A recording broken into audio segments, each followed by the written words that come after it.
Bagamat highly seasonal, nananatiling mataas ang demand ng malaga sa merkado, lalo na tuwing buwan ng Marso at Abril. Kilala rin ang malaga bilang high-value species at naipagbibili ito sa mataas na presyo. Ang malaking produksyong ito ay ibinibenta sa domestic market sa iba't ibang product forms tulad ng dried, boneless at fresh chilled. Bukod dyan, itinuturing din ang malaga bilang emerging species sa export market tulad ng Hawaii, USA, kung saan ibinibenta naman ito sa frozen form.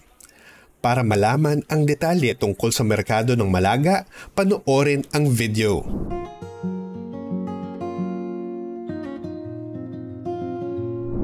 Ang RCV Fish Wholesaling po, na-establish po siya noong 2003 sa pamamalaga po ng aming pinakamamahal na biyanan na si Evelyn Cancino po. And then, up to this present, tinawag na rin ho itong RCV Fish Wholesaling, same din ho, pamamalakad ng pamilya. Normally ho, sa local ho, ang malaga ho na hinahanap na size is 4, 5, 6 pieces sa 1 kilo po. Sa gramo naman po, sa 4 na piraso, normally ho, 250 grams. So far naman ho, wala naman hong nagiging basta kung ano lang ho yung kilos na kinakailangan namin i-comply, yun ho yung binibigay namin sa aming exporter.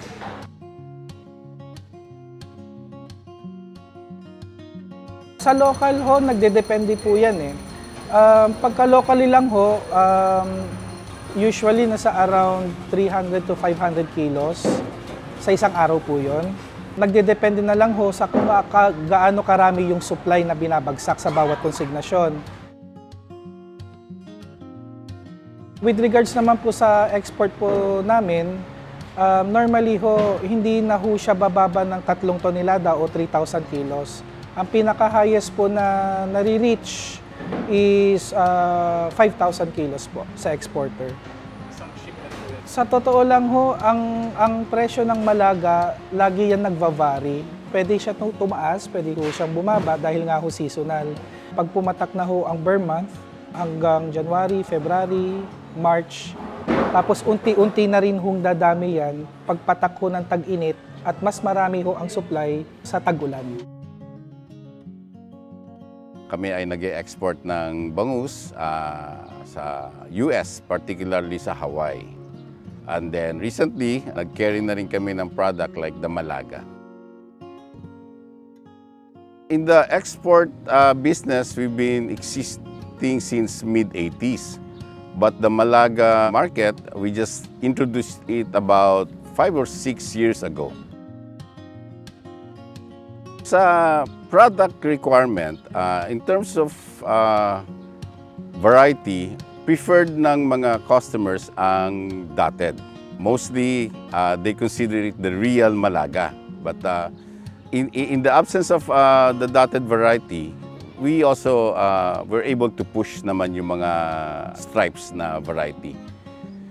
Volume-wise, since i-introduce na namin to and we're still trying to establish yung market niya, we are exporting to around 2 to 3 tons per shipment.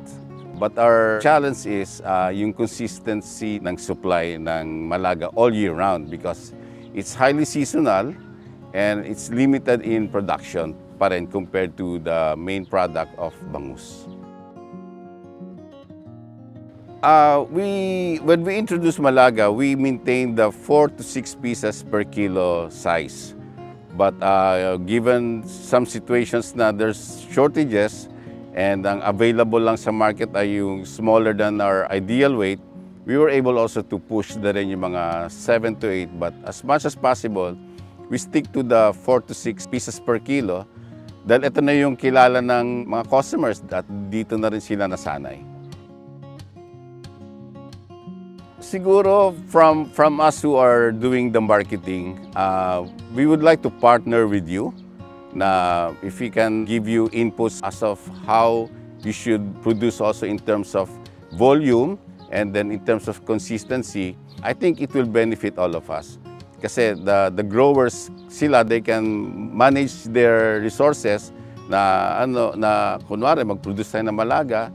If there's a way that they can produce, nga sabi ko, na consistently from January to December, hindi lang din kami magbe-benepisyo nun, lalo na sila because they're the grower.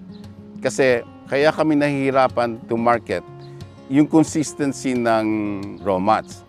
Like, okay, say May to June, nag-harvest kami, nag-introduce kami.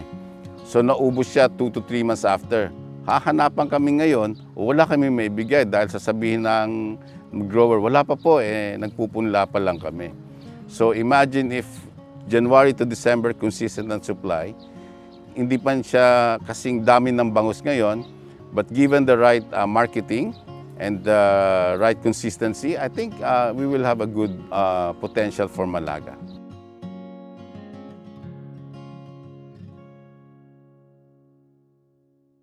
Ako nga po pala si Ryan Bautista, ang may-ari ngayon ng Rudy Jing na pamanaw na po sa akin. Nagluluto po tayo ng inihaw, fried, pero ang talagang in-order ng mga customer dito sa Rudy Jing ay sinigang na malaga. Best seller po ng malaga is sinigang. Usually, ang binibili namin malaga ay nagre-range yan sa mga 10 kilos, 20 kilos. Depende po sa dami ng nakikita namin sa palengke. Kasi nag-iiba-iba po dahil sa kung ano ang available. At gusto natin ay laging fresh, kaya tinitingnan natin kapag fresh, kukunin po natin siya lahat. Usually, ang in-order ng mga customers dito ay mga malaga na nagre-range sa weight na 300 to 350 grams. Dahil po sa preference ng mga tao na mas malaki, ay mas gusto nila, mas kaaya-aya sa mata, at mas mabilis mabenta kapag mga ganong size. Whereas yung mga ibang customer ay naghahanap ng mga mas maliliit na nagre-range sa grams na 200 para maging 2 piraso per order at mas makashare sa family. Usually sa Rudy Jing ay 2 lang ang season. Yung malakas namin is from October to May.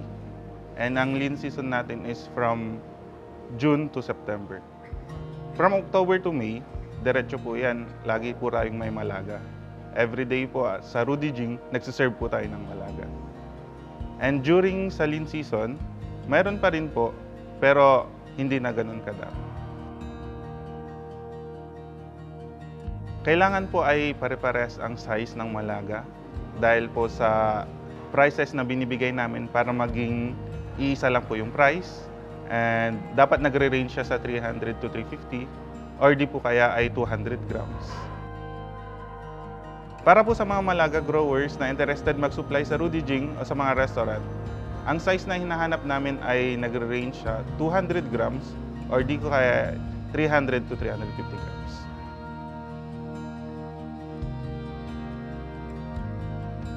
First, nakatira po tayo dito sa coastal area ng Northern Luzon. So, mostly, ang pinagkukuhanan po talaga ng mga resources dito ng mga tao is more on seafood, more on fishes na sadyang dito lang po makukuha sa Northern Luzon. And alam nyo naman po na tayong mga Ilocano is mahilig kami sa mga feast, celebrations, and such. So, number 1 po namin na karaniwang ginagamit is yung mga kung ano pong available. So, isa na po dyan is yung malaga. And regarding po sa malaga, ang pinaka-luto naman po na ginagawa dyan mostly is yung steamed and at the same time yung sinigang. Pero minsan pag merong mga ibang tao or ibang mga chefs na gusto maglagay ng twist, nakakapaglagay po sila ng mga parang mixture of Asian or mixture of European, mga ganun pong bagay, sir.